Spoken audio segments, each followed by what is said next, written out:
இந்தியாவில் அமுலாக்கத்துறை அப்படின்னு ஒன்று இருக்குது. அது எங்கே போகணுமோ அங்கே போகாது. அம்பானி, அதானி, கார்ப்பரேட்டினுடைய வாசம் கூட அதுக்கு தெரியாது.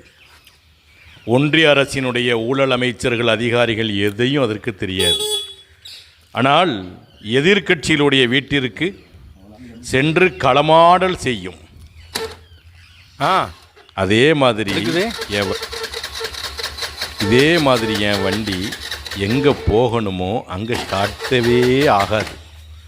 போகாத இடத்துக்கு நேரம் பொழுதுபோக்குக்கு ஸ்டார்ட் பண்ணால் டர்ன்னு வண்டி ஸ்டார்ட் ஆகிடுது. இந்தியா தான் அப்படி இருக்குன்னு சொன்னால் இந்த வண்டியும் இப்படி இருக்குது. இனிமேலாவது விடியல் விடியட்டும், மலரட்டும், மகிழ்ச்சி பிறக்கட்டும் நினைக்கிறேன்.